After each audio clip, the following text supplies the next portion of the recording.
Welcome back. Pick a conflict over the past 30 years. Lebanon, Iraq, Palestine, Chechnya. The coverage of those stories tends to have one thing in common: the taking of hostages. And when that happens, hostage videos inevitably make it onto television screens around the world. But when should the videos be shown? We know that they publicize political causes, but what value do they have for anyone outside the hostage's family? And are they used by the media simply to sensationalize? The Listening Post's Sinead O'Shea now on hostage videos and the case in Colombia that recently put a hostage on the air and the issue back in the spotlight.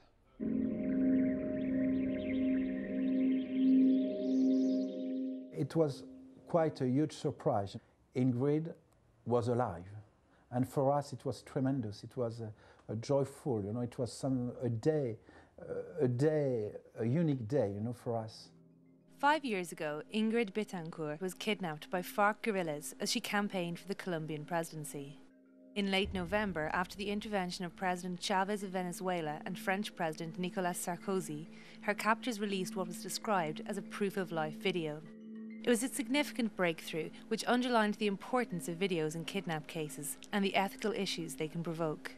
Well, they present enormous dilemmas in the BBC, and it's interesting having been on sort of two sides of this argument, because of course throughout the height of the Al-Qaeda insurgency in Iraq, when people were being executed, that presented us with editorial dilemmas about what to run or what not to run. And then of course we had the whole Alan Johnston case at the BBC, when of course it was one of ours, so it was about how do we manage that aspect of how we do it. But are there cases where the videos should not be broadcast? You have to judge each story on its own merit. Whether showing it will help the hostages or not, there's two issues here. One, you judge each story on its own merit. B, which is more important, this is not our job to actually help the hostages or help the terrorists. It's not our job to make a moral judgment. It's not our job to promote any ideas. We must have an objective, which is to keep these people alive.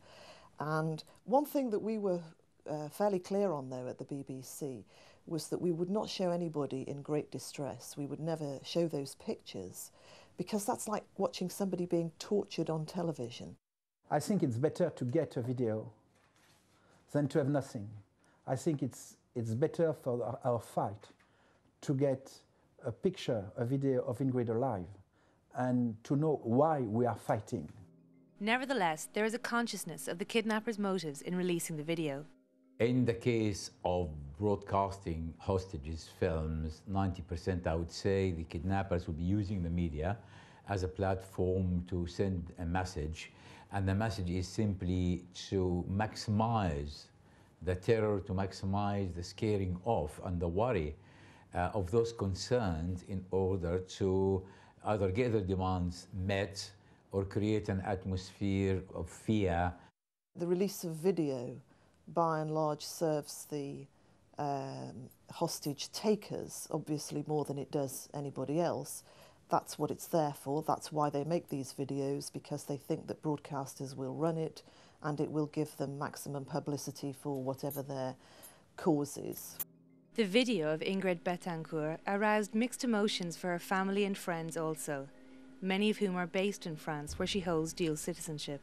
When we saw the video, we were completely destroyed by the video, because when we saw, how Ingrid was suffering, we try, to give to this guerrilla for nearly 6 years now a politic path, but when we see how they treat the kidnapped people, it's very hard for us to find words and to say, okay, we are going to help you. In a letter which accompanied the video, Ingrid described her life and those of the dozens of other hostages in the Colombian jungle as living like the dead.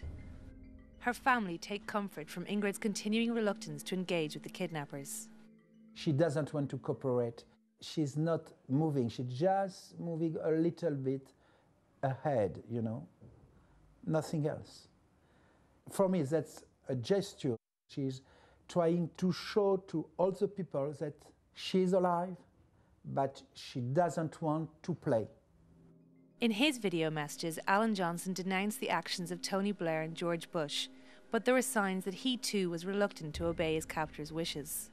He wanted to send some signal that actually this was under duress, which actually is a bit meaningless because obviously it would have been under duress. But anyway, he sort of did it in such a way as to make it quite clear that this wasn't really him saying any of it. And the next night he received a letter from one of his kidnappers basically saying, do it properly.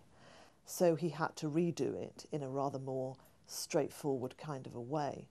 But when we saw it, we obviously knew that these were not his words. Amid much rejoicing, Johnson was released this summer.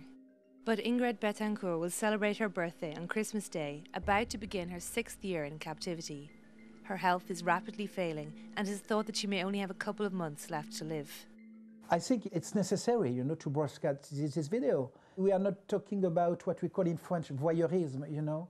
We are not talking about that. We are talking about the urgent situation, you know, of Ingrid and the other stages. And it's necessary to show all over the world that there is really an emergency, because that's the last proof of life we are going to get from Ingrid.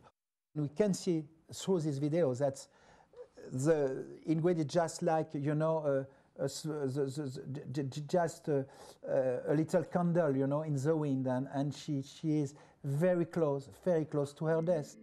Whatever the ethics of broadcasting kidnapped videos, the video seems to have created momentum for the negotiations with the kidnappers. This week, the release of 3 other hostages has been agreed, including Clara Rojas, a former aide to Betancourt. For Ingrid Betancourt's family, the video is a fragile lifeline to a woman whose time in captivity is still not over. More Global Village voices now on whether these are videos the media should be showing. I think it's the role of the media to provide context for what's happening. It's crazy to report a hostage situation and not ask the questions, why is this happening and what do these people want? Unfortunately, airing hostage tapes does not necessarily lend itself to providing this context. But if such context is provided and the tape doesn't contain any gruesome footage, then I say air it. Now, when we see these videos, is it about information or sensationalism? Will showing this video lead to more kidnappings or fewer kidnappings? In other words, these have to be weighed on a case-by-case basis. I wish there were an easy answer, but unfortunately, there isn't. Finally, 'tis the season that political leaders send out their Christmas greetings, and the White House has done it again with a video Christmas card. Last year, we used the lame duck president, lame dog video line, so it would be neither appropriate nor original to repeat it now. This video features President Bush's Scottish Terriers. However, if you watch carefully, you might just see a poodle in there. The Christmas message on the official White House website is our internet video of the week. We'll see you next time at the Listening Post.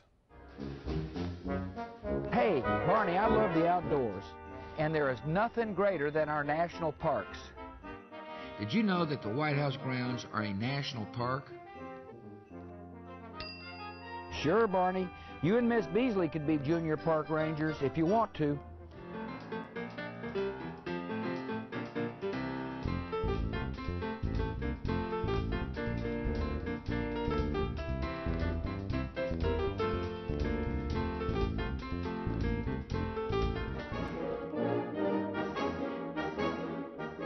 Barney and Miss Beasley, look at all the exciting things that park rangers do. Park rangers are scientists and historians. They do everything. Our national parks are so important. Barney and Beasley, you are great supporters of the National Park Service. I hereby name you both Junior Park Rangers. Congratulations, Barney and Miss Beasley, on becoming Junior Park Rangers. Well done. As someone born in Edinburgh, Scotland, it's always good to see the Scots doing well.